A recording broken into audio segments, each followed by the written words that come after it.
வணக்கம். நம்ம வாட்ஸ்அப் குரூப்பில் இருக்கிற நண்பர்கள் கேட்டுக்கொண்டதுக்கு ஒரு 5 பங்குகளை நம்ம இந்த வீடியோவில் பார்க்க போகிறோம். இந்த 5 பங்குகளும் பை அண்ட் செல் ரெக்கமெண்டேஷன் கிடையாது. வாங்கவோ விற்பதோ இருக்கிறதா நீங்கள் யாராவது செபி ரெஜிஸ்டர்ட் அட்வைசரை கேட்டுட்டு ஆலோசனை பெற்றுட்டு வாங்கலாம்.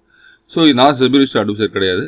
இந்த பங்குகளை பற்றி ஒரு சிறிய அனலைசிஸ் மட்டும்தான் இந்த வீடியோவில் நம்ம பார்க்க போகிறோம். நம்ம நண்பர்கிட்ட இந்த ஈசிமை ட்ரிப் அப்படின்னு சொல்லி இந்த பங்கு கிட்டத்தட்ட ஒரு 2022-2023 காலகட்டத்தில் கையில் வச்சிருக்காராம். அவர் கிட்டத்தட்ட ஒரு 30 ரூபா ரேஞ்சில் வாங்கியிருக்காரு போல தெரியுது. ஸோ அவர்கிட்ட கிட்டத்தட்ட அதில் அங்கேருந்து இந்த 2022 நவம்பர் டிசம்பர்லேருந்து இவர் இறங்க ஆரம்பித்த பங்கு கண்டினியூஸான ஃபால் தான். எங்கேயுமே ஒரு சைட் வைஸோ ஒரு இதுவே கொடுக்கல. ஸோ எங்கேயுமே ஒரு கன்சல்டேஷன் பீரியட்லேயே வரல. ஸோ கண்டினியூஸாக பார்த்தா கண்டினியூஸாக ஒரு இறக்கம் அப்படின்றது நமக்கு தெரியுது ட்ரெண்ட் போட்டது. ஸோ பாருங்கள் எங்கேயுமே ஒரு இதுவே கிடையாது. ஒரு ட்ரெண்ட் லைன் மேலே நமக்கு ஒரு ஏற்றமே இல்லை. ஸோ அந்த ட்ரெண்ட் லைன் மேலே ஒரு பிரேக் அவுட் கொடுத்தா மட்டும்தான் இந்த பங்கு மேற்கொண்டு போகும் அப்படின்னு சொல்லி நம்ம சொல்லலாம். கிட்டத்தட்ட பார்த்தோம் அப்படின்னா பிப்ரவரி 2024 எடுத்துக்கிட்டு 2024 இது வரைக்கும் எந்த ஒரு இடத்துலையும் கன்சல்டேஷன் கண்டினியூஸாக ட்ரெண்ட் லைன் கீழே தான் ஃபாலோ பண்ணிட்டு இருக்குது பங்கு. ஸோ இது கத்தி மேலே வச்சிருக்கிற ஒரு பங்கு தான். அதுக்கு இறங்கிட்டே இருக்குது அப்படின்றது நமக்கு நல்லா தெரியுது. எங்கேயாவது ஒரு இடத்துல கன்சாலிடேஷன் ஆகி திரும்பி சைட்வைஸ் ஆகி திரும்ப நம்ம மேலே எங்கேயாவது பூஸ்டப் கொடுத்தா தான் இந்த பங்கு மேலே வரதுக்கான வாய்ப்புகள் உண்டு. ஸோ இந்த பங்கை டெக்னிக்கல் இது தான். ஸோ இறங்கிட்டே இருக்குது. எங்கேயுமே ஒரு மேலே வரதுக்கான வாய்ப்புகள் இந்த இடத்துலையுமே தெரியல அப்படின்றது நம்மளுக்கு நல்லா தெரியுது. ஸோ அடுத்து ஃபண்டமெண்டல்ஸ் பார்த்தோம் அப்படின்னா அந்த பங்கை 2928 கோடி ரூபா கேபிட்டல் இருக்குது. ஸ்டாக்கோட பி 38.4 புள்ளி. டெப்ட் 0.05 டெப்ட் இல்லை அப்படின்றது நமக்கு தெரியுது. ஸோ அதே மாதிரி இண்டஸ்ட்ரி பி 40.3 இருக்குது. டிவிடெண்ட் பெருசாக தெரில. ஃபீஸ் வேல்யூ ₹1 இருக்குது. ஸோ ஃபீஸ் வேல்யூ ₹10 கன்வெர்ட் பண்ணால் இந்த பங்கு ₹80 ரேஞ்சில் இருக்குன்னு அப்படின்னு நமக்கு அர்த்தம். ஸோ இது ஈஸி மேக் போட்டு அதுக்கடுத்து பார்த்தோம் ப்ராஃபிட் அண்ட் சேல்ஸில் பார்த்தோம் அப்படின்னா 2025 557 கோடி காமிச்சிருக்காங்க. ஆனால் ப்ராஃபிட் நல்லா தான் இருக்குது. பெருசாக இறக்கலாம் 109 கோடி ரூபா ப்ராஃபிட் காமிச்சிருக்காங்க. ஸோ அதே மாதிரி இன்வெஸ்டர்ஸ் கிட்ட ப்ரொமோட்டர்ஸ் கிட்டே ஸ்டேக் நல்லா இருக்குது. 47% வச்சிருக்காங்க. ஓரளவு பரவாயில்லன்னு சொல்லி ரொம்ப மோசம்னு சொல்லி சொல்ல முடியாது. எஃப்ஐஎஸ் கிட்ட 3% இருக்குது. டிஎஸ் கிட்ட ஒரு 3% இருக்குது.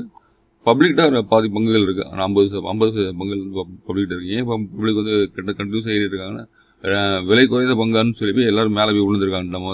அதனால் பப்ளிக்கிட்ட அங்கே இருக்கிற பங்கெல்லாம் இங்கே வந்திருக்கு. ஸோ இதுதான் சிச்சுவேஷன். எப்பயுமே பங்கு நம்ம வாங்குகிறோம் அப்படின்னா நல்ல பங்குகள் வாங்கணும். விலை கூட இருந்தால் கூட பரவாயில்ல அப்படின்னு சொல்லி நம்ம போயிடணும். ஸோ விலை கம்மியாக இருந்துட்டு இறக்கத்துலேயே இருக்க நம்ம ₹10 ₹5 கிடைக்குது அப்படின்னா அது நம்ம பென்னி ஸ்டாக் நம்ம கணக்கில் எடுத்துகிட்டு ஒரு 1000 10,000 3000 அப்படின்றது நம்ம முதலீடு பண்ணுறது அது கண்டினியூஸான ஒரு இறக்கத்துக்கும் கண்டினியூஸான ஒரு ஃபாலில் போய் நம்ம முடியுதுன்றது நமக்கு நல்லாவே தெரியுது. ஒரு நல்ல பங்கில் நீங்கள் முதலீடு பண்ணீங்க அப்படின்னா கண்டினியூஸான ஒரு ஏற்றத்தில் இருக்கும். நீங்கள் பெர்சன்டேஜ் பார்த்தீங்கன்னா நீங்கள் ₹10 ஒரு பங்கில் பண்ணுற முதலீடும் ஒரு ₹1000 பண்ணுற முதலீடும் ஒன்றா தான் இருக்கும். நீங்கள் அந்த கேபிட்டலுக்கு ஏற்ற மாதிரி உங்களுக்கு பெர்சன்டேஜ் தான் ப்ராஃபிட்டோட பெர்சன்டேஜ் தான் மாறுமே தவிர ப்ராஃபிட் ஒன்றா தான் இருக்கும். முக்கியமான விஷயம் உங்களுக்கு கேபிட்டலுக்கு ஏற்ற மாதிரி ப்ராஃபிட் கேபிட்டலுக்கு பண்ண பெர்சன்டேஜ் தான் மாறுமே தவிர கேபிட்டலுக்கான ப்ராஃபிட் ஒன்று தான். ஸோ அதுதான் அங்கே நம்ம பார்க்கணுமே தவிர அதை சுச்சுவேஷன் யாரும் புரிஞ்சுக்கிட மாட்டேங்கிறீங்க. ஸோ அதனால் பென்னி ஸ்டாக்காகவே முதலீடு பண்ணிவிட்டு ஐயோ சார் ஏற மாட்டேங்குது இப்போ அப்படின்னு சொல்லி நம்ம காத்துக்கிட்டு இருக்க வேண்டியது இருக்குது. ஸோ இதெல்லாம் முக்கியமான ஒரு காரணமாக இருக்குது. அதே மாதிரி இதில் பேலன்ஸ் ஷீட் பார்த்தோம் அப்படின்னா ஈக்விட்டி கேபிட்டலோட சைஸ் பார்த்தீங்கன்னா கண்டினியூஸாக ஒரு ஏற்றம் இருக்குது. 22 43 177 354 இப்போ ஈக்விட்டி கேபிட்டல் இருக்குது.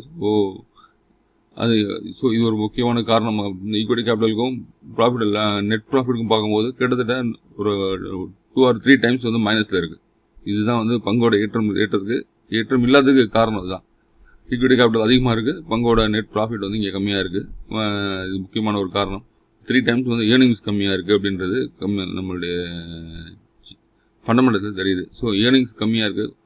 பங்கு ப்ராஃபிட்டில் இருக்கிறது பெருசு கிடையாது. பங்கு அவங்களோட இதுக்கு ஏற்ற மாதிரி அந்த பிஸ்னஸ்க்கு ஏற்ற மாதிரி ஏர்னிங்ஸ் இல்லை. வருமானம் கிடையாது. இந்த 109 கோடி அப்படின்றது சந்தை என்ன எதிர்பார்க்குது அப்படின்னா ஒரு 400 கோடியிலேருந்து ஒரு 500 கோடி ரூபா லாபத்தை எதிர்பார்க்குது இந்த கம்பெனிக்கிட்ட. ஸோ அதுக்கேற்ற மாதிரி இவங்கள்ட்ட வருமானம் இல்லைன்றனால பங்கு கண்டினியூஸாக அடித்து துவச்சிட்டு இருக்காங்க. இதுதான் இந்த பங்கோட நிலைமை. ஸோ இந்த பங்கு நீண்ட நாள் வச்சுருக்காங்க. கொஞ்ச நாள் வச்சுருங்க பார்க்கலாம். இல்லை அப்படின்னா இருக்கிற பங்கை சரி பரவாயில்ல கொடுத்துட்டு வேறு பங்கு மாறிக்கலாம். பெட்டர் இது எனக்கு தெரிஞ்ச வரைக்கும். எனக்கு இது ஃபஸ்ட் பங்கோட நிலைமை. அதுக்கு அடுத்து இரண்டாவது பங்கு நம்ம பார்க்க போகிறது நாராயணா ஹிருதாலயா அப்படின்ற பங்கு. ஸோ இது ஒரு ஹாஸ்பிட்டாலிட்டி ஒரு ஜூன் மாதம் வந்து நல்ல ஒரு ஏற்றத்தில் ஜூன் 25 வந்து ஒரு நல்ல பீ கொடுத்து 2260 ரூபா போயிட்டு இப்போ வந்து கன்சாலிடேஷன் ஆகி கீழே வந்து சப்போர்ட் எடுத்திருக்கு. ஸோ இங்கே வந்து நம்ம சப்போர்ட் எடுத்திருக்கு. இது ஒரு பிரேக் அவுட் ஆச்சு அப்படின்னா கிட்டத்தட்ட ஒரு 1860 ரூபாய்க்கு மேலே பிரேக் அவுட் ஆச்சு அப்படின்னா இது தொடர்ந்து மேலே போகக்கூடிய பங்கு தான். நல்ல நிறுவனம் கூட. நீங்கள் பார்த்தீங்க அப்படின்னா தொடர் ஏற்றம் இருக்குது. கிட்டத்தட்ட வந்து 1335 ரூபா இருந்த பங்கு வந்து பெரிய ஃபால். மார்க்கெட் வந்து செப்டம்பர் மாதம் தான் பெரிய ஃபால் இருந்தது.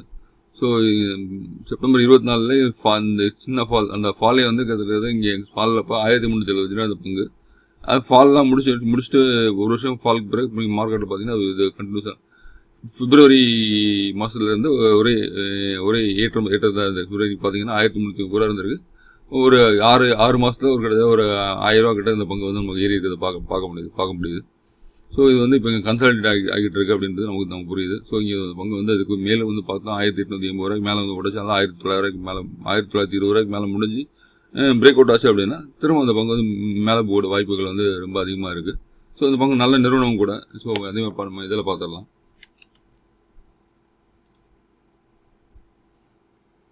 ஸோ 1700 வரை இப்போ ரேஞ்சு. மார்க்கெட் கேபிட்டல் பார்த்தா 36,170 கோடி, ROC 20.8, ஃபேஸ் வேல்யூ 10 ரூபா இருக்குது. ஸோ டெப்ட் டு ஈக்விட்டி 2428 கோடி இருக்குது. இண்டஸ்ட்ரி பி 59 இருக்குது. டெப்ட் டு ஈக்விட்டி 0.67 இருக்குது. ஸோ அதே மாதிரி ப்ரொமோட்டர்ஸ் கிட்ட ஸ்டேக் பார்த்தோம் அப்படின்னா அது நல்ல நிலைமை அப்படியே வச்சுருக்காங்க. 63.85 அப்படின்றது கன்சாலிடேட்டாக மெயின்டைன் பண்ணுறாங்க. எஃப்ஐஎஸ் கிட்ட ஸ்டேக் பார்த்தீங்கன்னா 10% இருக்குது. அதே மாதிரி டிஎஸ் கிட்டையும் ஸ்டேக் வந்து ஒரு 8% இருக்குது. பப்ளிக்கிட்ட ஸ்டேபிளாக வந்து கிட்டத்தட்ட 17% இப்போ பப்ளிக்கிட்ட ஒரு கிட்டத்தட்ட 0.50 வந்து பப்ளிக்கிட்ட குறைஞ்சிருக்கிறது பார்க்க முடியுது. லாஸ்ட் இயரில் ஜூன் குவார்ட்டரில் குறைஞ்சிருக்கு. 17.34% இருக்குது. 16.9. ஸோ விலை அதிகமானதுனால ஓரளவுக்கு அந்த பப்ளிக்கோட ஸ்டேக் வந்து விற்றுட்டு வெளியில் வந்துருக்கலாம். அவங்க ஸ்டேக் குறைஞ்சிருக்கு அப்படின்றது நமக்கு தெரியுது. அதே மாதிரி ரிசர்வ்ஸில் கேஷ் பார்த்தீங்கன்னா 3,422 கோடி ரூபா கேஷ் வச்சுருக்காங்க. கடன் பார்த்தீங்கன்னா 2,420 கோடி ரூபா கடன் இருக்குது. ஸோ ப்ரைஸ் டு ஏர்னிங் பார்த்தோம் அப்படின்னா கிட்டத்தட்ட ஒரு 3 times 4 times அதிகமாக இருக்குது. ஸோ பங்கு நல்ல பங்காக இருக்குது. நீங்கள் பங்கு வந்து நீண்ட நாள் கூட இது பண்ணலாம், கன்சல்ட் பண்ணி வச்சுக்கலாம். நல்ல பங்கும் கூட. ஓகே, இதுக்கு அடுத்து வந்து பெல் அப்படின்ற ஒரு நவரத்ன ஒரு கம்பெனி, நம்ம பிஎஸ்சி பங்கு. நல்ல நிறுவனமும் கூட. நல்ல ஒரு இடத்துல இருந்தது. இப்போ ஜூன் மாதத்துக்கு பிறகு ஜூலை 24 பிறகு வந்து அங்கேருந்து ஒரு இறக்கத்தை சந்திச்சது பார்த்தோம் அப்படின்னா 179 வரை வந்திருக்கு. மார்ச் மாதத்தில் 179 ஷூட்டப் ஆகிருக்கு பங்கு. அதே மாதிரி பார்த்தோம் அப்படின்னா இங்கே வந்து ஜூனில் ஒரு இறக்கம் கண்டினியூஸான ஃபால் இருந்திருக்கு. கிட்டத்தட்ட ஒரு 5-6 வாரம் ஃபால். அதுக்கடுத்து பார்த்தோம் அப்படின்னா 8 வாரம் ஃபால். 8-9 வாரம் ஃபால் இருந்திருக்கு. கண்டினியூஸாக ஃபால் இருக்குது. 207 ரூபாய்க்கு பங்கு வந்து திரும்ப வந்து 240 ரூபாய்க்கு வந்து ட்ரேட் ஆகிட்டு இருக்கு. 240 ரேஞ்சில் ட்ரேட் ஆகுது. ஸோ இந்த பங்கு வந்து ஆகஸ்ட் மாதம், அதாவது போன வருஷத்தில் வாங்கி வச்சுருக்கோம்ட்டு ஒரு சில இடம் இந்த பங்கு இருக்கலாம். இல்லை இப்போ சமீபத்தில் இந்த இறக்கத்தில் எங்கேயாவது ஒருத்த வாங்கணும் கூட இந்த பங்கு இருக்கலாம். அதனால் வந்து இந்த பங்கை பற்றி பார்த்தோம் அப்படின்னா 239 ரூபா ரேஞ்சு. பிஎஸ்சி பங்கு நல்ல பங்கு கூட, ஒன்றும் மோசமான பங்குன்னு சொல்ல முடியாது. நிறைய ஆர்டர் புக், பெரிய ஹெவியான ஆர்டர் புக் வச்சுருக்காங்க. இவங்களுடைய நிறைய இன்ஜினியரிங் ஒர்க்ஸ் நிறைய பார்க்குறாங்க. ஒரு ஹெவி ஆர்டர் புக் வச்சிருக்க ஒரு நிறுவனம் கூட பிஎஸ்சி நிறுவனத்தில்.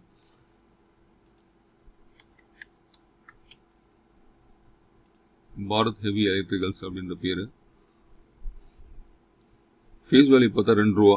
ஸோ இது 10 ரூபா ஃபேஸ் வேல்யூ போட்டால் அப்படின்னு பார்த்தோன்னா ஒரு 1200 கிட்ட இந்த பங்கு வந்து வரும் நமக்கு. 63,444 கோடி ரூபா கேபிட்டல். ஸ்டாக்கோட பிஇ பார்த்தீங்கன்னா 288, ROC 4.87, ப்ரைஸ் டு ஏர்னிங் பார்த்தா 288, டெப்ட் ஈக்விட்டி பார்த்தா 0.36 இருக்குது. இண்டஸ்ட்ரி பிஇ 52.8 இருக்குது. ஸோ இன்வெஸ்டர்ஸ் பார்த்தோம் அப்படின்னா சாலிடாக மெயின்டைன் பண்ணுறாங்க. 63% சாலிடாக மெயின்டைன் பண்ணுறாங்க. அதே மாதிரி எஃப்ஐஎஸ் கிட்ட இந்த பங்கு வந்து கிட்டத்தட்ட ஒரு 6% இருக்குது. டிஎஸ் கிட்ட கன்சாலிடேட்டாக ஒரு 12% இருக்குது. இன்க்ரீஸ் ஆகிருக்கு. 17, 18, 16, 18 அப்படி இன்க்ரீஸ் ஆகிருக்கு. ஸோ அது மாதிரி பொதுமக்கள்கிட்ட இருக்க பங்கு பார்த்தோம் அப்படின்னா டிக்ரீஸ் ஆகிருக்கு. நல்லா தெரியுது. 12.5 11.98 அப்படின்றது இருக்குது. சேல்ஸ் வந்து பார்த்தோம் அப்படின்னா கிட்டத்தட்ட அந்த 2025 லாஸ்ட்டில் பார்த்தோம் அப்படின்னா 28,339 கோடி கொடுத்துருக்காங்க.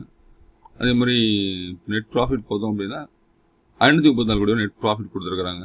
ஸோ லாஸ்ட் 25 நம்மளோட ஏர்னிங்ஸ் பார்த்தோம் அப்படின்னா ரிசர்வ்ஸில் கேஷ் நல்லா அப்படியே கேஷ் வச்சுருக்காங்க. கிட்டத்தட்ட 24,026 கோடி ரூபா கேஷ் வச்சுருக்காங்க. பாரோயிங்ஸ் பார்த்தோம்னா 9,015 கோடி ரூபா பாரோயிங்ஸ் கடன் இருக்குது.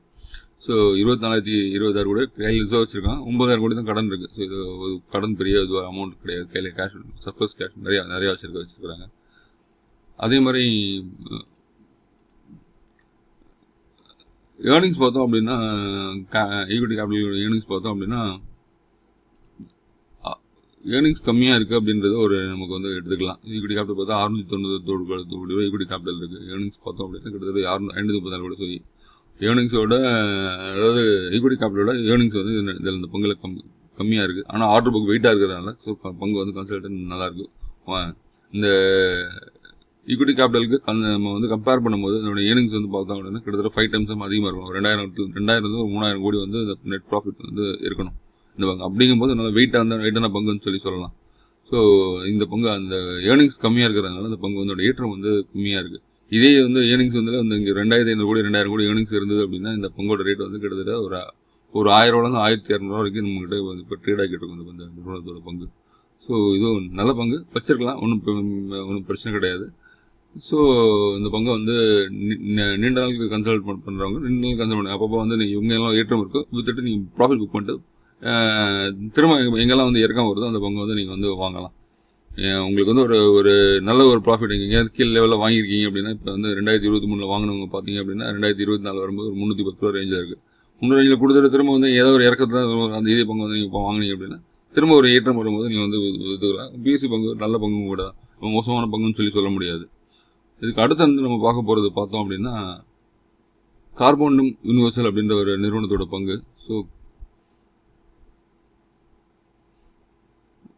மார்ச் 24 பார்த்தோம் அப்படின்னா ஒரு பிரேக் அவுட் கொடுத்து ஏறி இருக்குது. 1,270 ரூபாலேருந்து ஒரு நல்லா ஹை கொடுத்து நீங்கள் பார்த்தோம் அப்படின்னா 1,800 வரைக்கும் இருக்கிறது பார்க்க முடியும். ஜூலை மாதம் ஜூனில் வந்து நல்ல பீக் இருந்திருக்கு.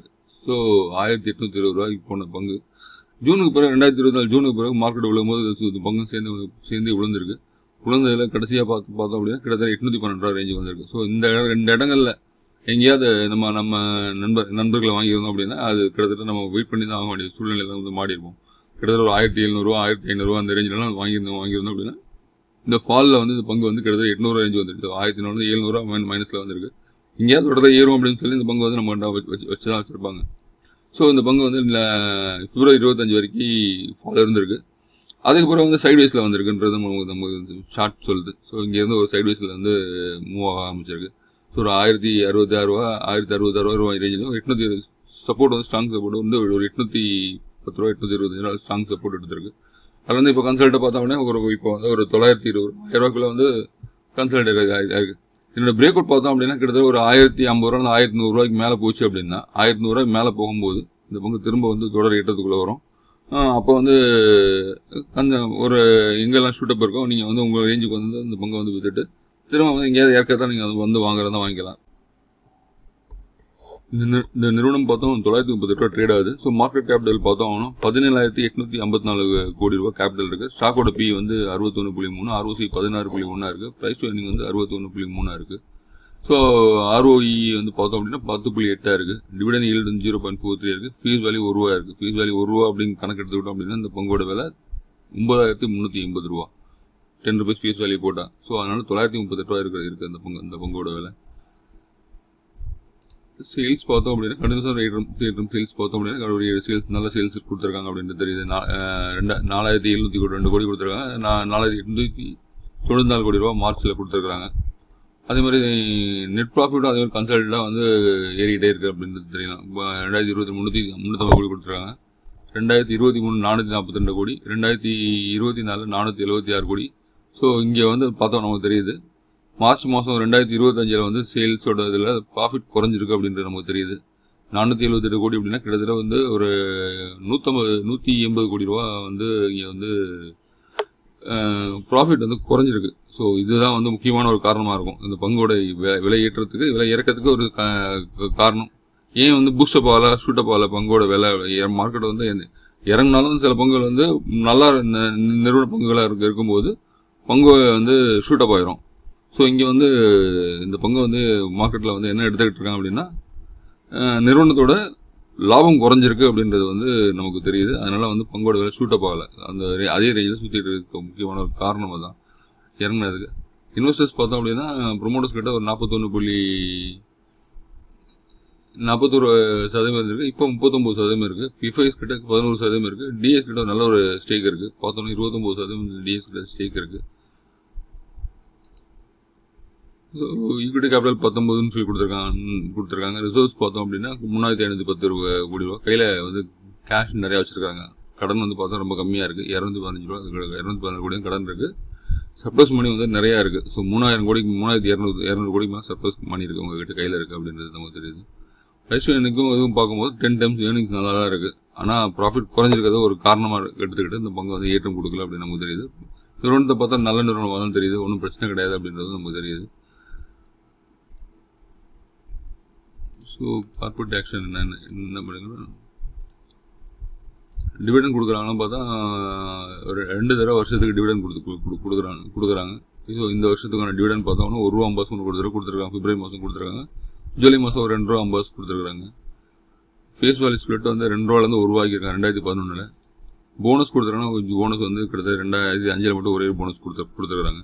ஸோ நம்ம இதுக்கு முன்னாடி பார்த்த நிறுவனத்தில் கூட நம்ம வந்து மேக்மேட்ரி போனஸ் இருந்ததுன்னு பார்த்தா லாஸ்ட்டில் பார்க்கலாம். நம்ம அதையும் கார்பனம் யூனிவர்சிட்டியோட இது ஓகே. ஸோ நெக்ஸ்ட்டு அடுத்த பங்கு இந்த பங்கு வச்சிருக்கவங்களுக்கு வந்து என்ன பண்ணலாம் அப்படின்னா, இப்போ எங்கேயாவது ஒரு ஏற்றம் இருந்தது அப்படின்னா கொடுத்துட்டு வந்தால் பங்கு திரும்ப வந்து இறக்கம் இருந்தால் வந்து நீங்கள் வாங்கலாம். ஸோ இப்போ இங்கே இந்த இடத்துல வாங்கினா கண்டிப்பாக கொடுக்க முடியாது. வெயிட் பண்ணுங்கள், பார்க்கலாம். கன்சல்ட் இங்கே வந்து எங்கேயாவது பிரேக் அவுட் கொடுக்குறான்னு ஒரு 1-2 மாதம் வச்சுருந்து பாருங்கள் அந்த பங்கு.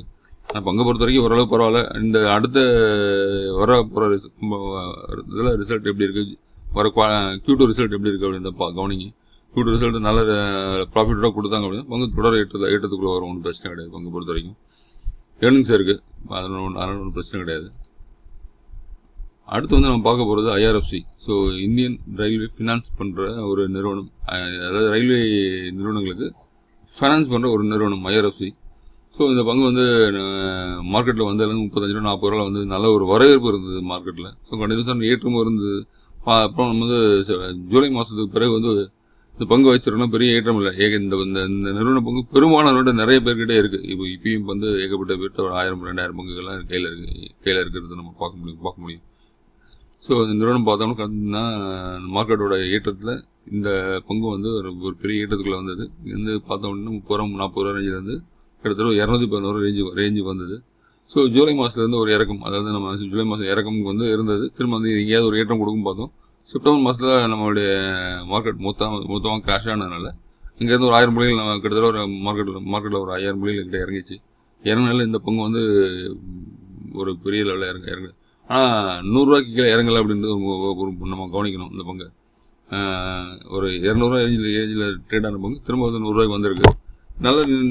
நல்ல ஒரு நிறுவன பங்கு கூட, நம்ம ரயில்வே துறை சேர்ந்த ஒரு ஃபைனான்ஸ் கொடுக்குற நிறுவனம் கூட இப்போதைக்கு வந்து பார்த்தோம் அப்படின்னா சைட் வைஸில் இருக்குது அப்படின்றது நமக்கு தெரியுது. ஸோ இங்கேருந்து சைட் வைஸ் ஆரம்பிச்சிருச்சு. ஒரு 165 ரூபா ரேஞ்சுக்கு மேலே போகும்போது மட்டுமே இந்த பங்கு வந்து அடுத்த லெவலுக்கு போகக்கூடிய. இப்போ 126 ரூபா இருக்குது. ஸோ இங்கே ஒரு பிரேக் அவுட் பார்த்தோம் அப்படின்னு 150 ரூபாய்க்கு மேலே கொடுக்கணும். 150 ரூபாய்க்கு மேலே கொடுத்து திரும்ப 165 மேலே வந்து இந்த பங்கு கொடுத்து மேலே வந்தது அப்படின்னு 160 மேலே வந்தது அப்படின்னா திரும்ப ஷூட்டப் மேலே வந்துடும். ஆனால் இப்போதைக்கு ஒரு சைட் வைஸ் மூவ்மெண்ட் கன்சல்டேஷனில் தான் இருக்குது பங்கு.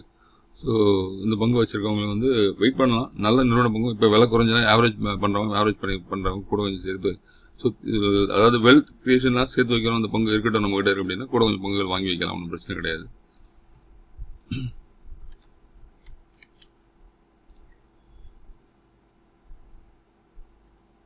இப்போ 1,65,317 கோடி ரூபா கேபிட்டல் இருக்குது. ஸ்டாக்கோட PE 24.8, ROC பார்த்தா 5.83 இருக்குது. டெப்ட் வந்து 7.4. ஏன்னா கடன் கொடுக்குறதுனால அவங்களும் கடன் வாங்கியிருப்பாங்க. ஸோ வெளியில் கடன் கொடுக்குறதுனா அவங்ககிட்ட கடன் இருக்கும். அதனால டெப்ட்டை வந்து பெருசாக எடுத்துக்கூடாது இந்த நிறுவனத்தை பொறுத்த வரைக்கும். ஃபீஸ் வேல்யூ 10 ரூபா இருக்குது. அது முக்கியமாக கவனிக்க வேண்டிய ஒன்று. இங்கே பின்னால் வந்து எங்கேயாவது ஒரு 1000 ரூபா ரேஞ்சுக்கு போச்சுன்னா ஃபீஸ் வேல்யூ ஸ்பிளிட் பண்ணால் ₹1 ஸ்பிளிட் பண்ணாலும் பங்கோட எண்ணிக்கை உங்களுக்கு அதிகமாக வாய்ப்புகள் உண்டு. அதே மாதிரி இன்வெஸ்டர் சைடில் பார்த்தோம் அப்படின்னா கிட்டத்தட்ட ஒரு 86% வந்து இருக்குது. இது கவர்மெண்ட் கிட்ட தான் இருக்கும். முக்கால்வாசி ஸ்டேக் எஃப்ஐஎஸ் கிட்ட ஒரு 1% கிட்ட இருக்குது. டிஎஸ் கிட்ட ஒரு 2% கிட்ட இருக்குது. பப்ளிக் கிட்டையும் 11% இருக்குது. ஸோ பெரும்பாலான பங்குகள் வந்து கவர்மெண்ட் கிட்ட இருக்கும் அப்படின்றது. ஏன்னா PSU பங்கு கவர்மெண்ட் கிட்ட தான் இருக்கும் மீதியோட இதெல்லாம். சேல்ஸ் பார்த்தோம் அப்படின்னா கடன் கொடுக்குறது பார்த்தோம் அப்படின்னா நம்ம 2025 27,000 கோடி ரூபா காமிச்சிருக்காங்க. நெட் ப்ராஃபிட் பார்த்தோம் அப்படின்னா 6,500 கோடியாக காமிச்சிருக்காங்க. ஸோ 2018 2,050, 2019 2,255. ஸோ இது வளர்ந்துக்கிட்டே வருது அப்படின்றது. 2022 ஒரு 6,900 6,322 ரொம்ப பெருசாக வந்து வளர்ச்சி இல்லை அப்படின்னு தெரியுது. 2021 வரைக்கும் 4,415 கோடியாக காமிச்சிருக்காங்க. 2020 6,090 கோடி, அதுக்கடுத்து 6,337 கோடி, 6,412. ஸோ இங்கே வந்து பார்த்தீங்க அப்படின்னா நான் அமௌண்ட் வந்து அப்படி டபுள் ஆகிட்டே இருக்குது. 2022 ஒரு 1000 கோடி எக்ஸ்ட்ரா இருக்குது. அதேமாதிரி இது அடுத்த வருஷம் பார்த்தீங்கன்னா ஒரு 1000 கோடி எக்ஸ்ட்ரா. ஆனால் இங்கே பார்த்தீங்க அப்படின்னா ஒரு 200 கோடி மட்டும் தான் நம்ம வந்து இந்த 2-3 வருஷமாக வந்து 200 கோடி மட்டும் தான் ஏற்றத்தில் இருக்குது. ஸோ இந்த இதுவும் வந்து ஏர்னிங்ஸ் வந்து இங்கே கம்மியாக இருக்குது அப்படின்னு நமக்கு தெரியுது. கிட்டத்தட்ட 2-3 வருஷமாக வந்து இந்த இதில் ஏர்னிங்ஸ் வந்து இங்கேயும் வந்து கிட்டத்தட்ட ஒரு 7,000 கோடி, 8,500 கோடி, 9,000 கோடி, கிட்டத்தட்ட இந்த இடத்துல 8,500 கோடி நம்ம வந்து ஏர்னிங்ஸ் வர மாதிரி இருக்கணும் பங்குக்கு. ஸோ அது கொடுக்காதனால அந்த மார்க்கெட் வந்து பெருசாக வந்து இந்த பங்குகளுக்கு நம்ம ஏற்றம் கொடுக்கல அப்படின்றது நமக்கு வந்து ஒரு காரணமாக எடுத்துக்கலாம். இந்த இடத்துல நெட் ப்ராஃபிட்டை மட்டும் ஒரு 6,412 வர இல்லை Q2 ரிசல்ட்டோ இல்லை அடுத்த வருஷம் நம்ம 2026 வந்து மார்ச் மாதம் ரிப்போர்ட்டில், ஏப்ரல் மாதம் ரிப்போர்ட்டில் வந்து அவங்க வந்து பேலன்ஸ் ஷீட்டில் வந்து கொடுக்கும்போது மார்ச் 2026 வந்து ரிப்போர்ட் கொடுக்கும்போது பார்த்தீங்க அப்படின்னா இங்கே ஒரு 8,000 கோடி அவங்க ப்ராஃபிட் காமிச்சாங்க அப்படின்னா இந்த பங்கு ஷூட்டை போய் ஒரு 400 ரேஞ்சுக்கு போயிடும். ஸோ முக்கியமான விஷயம் இந்த ப்ராஃபிட்டை வந்து நம்ம கவனிக்க வேண்டிய விஷயம் இந்த இடத்துல. அதே மாதிரி பேலன்ஸ் ஷீட்டில் ரிசர்வ்ஸ் கேஷ் பார்த்தீங்கன்னா கிட்டத்தட்ட 40,000 கோடி கேஷ் வச்சுருக்காங்க. 4 லட்சம் கோடி வந்து கடன் வாங்கி வச்சுருக்கிறாங்க. கடன் இருக்குது இந்த நிறுவனத்துக்கு. ஸோ ஏன்னா ஏன் இந்த நிறுவனத்துக்கு கடன் இருக்குன்னா இவங்க யார்கிட்டயாவது சோர்ஸில் வந்து ஸோ பேங்க்கில் அவங்ககிட்ட வந்து கடன் வாங்கி வச்சுருப்பாங்க. அந்த வாங்கி வச்சுருக்கிறது தான் வந்து அடுத்த நிறுவனங்களுக்கு கடன் கொடுக்குறது. அந்த ரயில்வேஸில் RVNL, அந்த ரயில்வேல் இந்த மாதிரி நிறுவனங்களுக்கு கடன் கொடுக்குற நிறுவன கம்பெனி தான் அது. ஸோ அவங்களுக்கு ப்ராஜெக்ட் கடன் கொடுக்கும்போது அவங்க வந்து இவங்க கடன் வாங்கினா அவங்களுக்கு அந்த கடன் கொடுக்க முடியும். ஸோ அதனால் வந்து இந்த கடன் வந்து பெருசாக நம்ம எடுத்துக்கூடாது. ஸோ 6,000 கோடி நம்ம இது இருக்குது. அதே மாதிரி பார்த்தோம் அப்படின்னு ப்ரைஸ் ட்ரேடிங் பார்த்தோம்னா இங்கே வந்து ஈக்விட்டி கேபிட்டல் வந்து 13,050 கோடியாக இருக்குது. 13,069 வச்சுருக்காங்க. ஸோ ப்ரைஸ் ட்ரேடிங் எதிர்பார்க்கும் போது மைனஸில் இருக்குது அப்படின்றது தெரியுது. 1 டைம் மைனஸில் இருக்குது. இப்போ பெருசாக வந்து இங்கேன்னா இங்கே 1.5 டைம் ஏர்னிங்ஸ் வந்து மைனஸில் இருக்குது அப்படின்றது நமக்கு தெரியுது. ஸோ அதனால் அதுவும் ஒரு காரணம் பங்கு ஏற்றம் இல்லாததுக்கு. ஸோ இதுதான் முக்கியமான விஷயம். வந்து நம்ம வந்து இப்போ வந்து 5 பங்குகள் பார்த்துருக்கோம். அதே மாதிரி நம்ம மேக் மை ட்ரிப்ஸ் வந்து பேசினாலே அதையும் வந்து பார்க்குறோம். Easy my trip.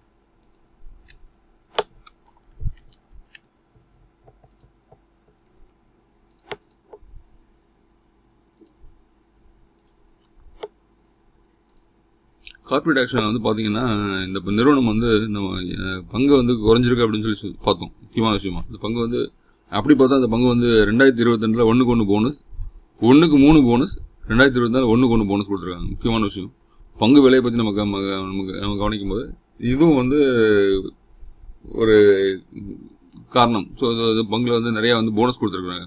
1க்கு 3 போனஸ் கொடுத்துருக்காங்க. 2022 ஒருத்தர் வந்து ஒரு 100 பங்குகள் வச்சுருக்காங்க அப்படின்னா 2022 அதுக்கடுத்து 200 பங்குகளாக இருக்கும். இந்த இடத்துல 3 பங்குகள் வச்சுருந்தா ஒரு 200 பங்குகள் 3 தடவை ஒரு 800 பங்குகளாக இருக்கும். அப்புறம் வந்து இந்த இடத்துல வந்து 1 800 1600 பங்குகளாக இருக்கும் 2024. கிட்டத்தட்ட 2022 முன்னாடி வந்து ஒரு 100 பங்குகள் வச்சுருந்தாருன்னா இந்த இடத்துல வரும்போது கிட்டத்தட்ட ஒரு 1,500 1,600 பங்குகள் வந்து ஆயிருக்கும். ஸோ இந்த 1,600 பங்குகளுக்கு நம்ம வந்து ப்ரைஸ் பார்த்தோம் அப்படின்னா இப்போ வந்து 8 ரூபா ரேஞ்ச் பண்ணால் அதுவும் ஒரு நல்ல ரேட் இருக்கும். ஸோ நான் போனஸ் கொடுக்குறாங்க. முக்கியமாக வருஷத்துக்கு 2 வருஷத்துக்கு ஒரு போனஸ் கொடுக்குறாங்க. 2026 போனஸ் கொடுக்குறாங்களாம் பாருங்கள். போனஸ் கொடுத்தா திரும்ப வந்து ஒரு 4 அந்த ரேஞ்ச் வந்து குறைஞ்சு திரும்ப ஏறிச்சு அப்படின்னா நமக்கு வந்து லாபம் தான். அது ஒன்றும் பிரச்சனை கிடையாது. நின்னால் கூட பங்கு வந்து ஆலோசனை பண்ணலாம். இந்த மாதிரி போனஸ் கொடுக்குற நிறுவன பங்குகளை ஸ்பிளிட் அதே மாதிரி 10 ரூபா ஃபீஸ் 2 ரூபா ஃபீஸ் வேலை இருக்குது. அதையும் வந்து பிரிச்சிருக்காங்க 2022. ஸோ இங்கேயும் வந்து ஒரு இது இருந்திருக்கு. இது பார்த்தோம் அப்படின்னா ஒரு 1,600 பங்குகள் வச்சிருந்த போது இங்கே ஒரு பொங்கல் நமக்கு எக்ஸ்ட்ரா கிடச்சிருக்கும். ஒரு 3,200 பொங்கல் கிட்ட அவங்ககிட்ட கையில் இருக்கும். ஸோ இது இப்போ 8 ரூபா ரேஞ்சில் இருக்குது அப்படின்னா அப்போ வந்து இப்போ 30 ரூபா 32 ரூபா ரேஞ்சில் இருந்தால் இப்போ 8 ரூபா ரேஞ்சில் கொடுக்குறது பங்குகள் கொஞ்சம் எங்கேயாவது ஒரு இடத்துல ஏற்றம் இருந்தது. சின்ன ஏற்றம் இருந்தால் கூட உங்களுக்கு வந்து ஒரு நல்ல லாபம் கொடுக்கக்கூடிய வாய்ப்புகள் உண்டு.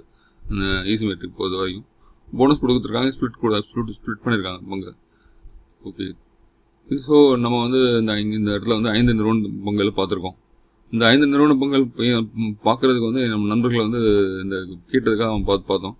இது மாதிரி சில இந்த ஈஸி ட்ரிப் பிளானர்ஸ். ஸோ அது மாதிரி எனர்ஜி நல்லா இருக்குது, ஒன்றும் பிரச்சனை கிடையாது. அது கார்பன் இதில் வந்து நம்ம ஏர்னிங்ஸ் கம்மியாக இருக்குது அப்படின்னு கார்பன் யூனிவர்ஸ் ஏர்னிங்ஸ் கம்மியாக இருக்குது. நாராயண இருந்தாலே வந்து ஆல்ரெடி நல்லாயிருக்கு. பங்கு வந்து நீண்ட நாள் வச்சுருக்கோம். அதே மாதிரி IRFCயும் ஓகே இருக்கிறதுக்கு. ஸோ இதை நம்ம வந்து பார்த்த நிறுவனங்களை வந்து ஒரு 5 நிறுவனம் பார்த்துருக்கோம். ஸோ நீங்கள் வந்து பங்குகள் வாங்கும்போது ஒரு நல்ல நிறுவன பங்குகளாக தேர்ந்தெடுத்து வாங்குங்க. ஸோ எப்பயுமே வந்து பங்குகள் இறங்கினா கூட நீண்ட நாள் அடிப்படையில் வந்து நம்ம அந்த பங்குகள் வச்சுருக்கோம் அப்படின்னா அது வந்து உங்களுக்கு எப்பயுமே பலன் கொடுக்கும், ஒன்றும் பிரச்சனை கிடையாது. ஸோ ரொம்ப பென்னி ஸ்டாக்கில் போய் முதலீடு பண்ணாதீங்க எப்பயுமே. Okay, thank you. இந்த வீடியோ பிடிச்சிருந்தா உங்கள் ஃப்ரெண்ட்ஸுக்கு ஷேர் பண்ணுங்கள். நம்மளோட சேனலை வந்து சப்ஸ்கிரைப் பண்ணுங்கள். தேங்க்யூ.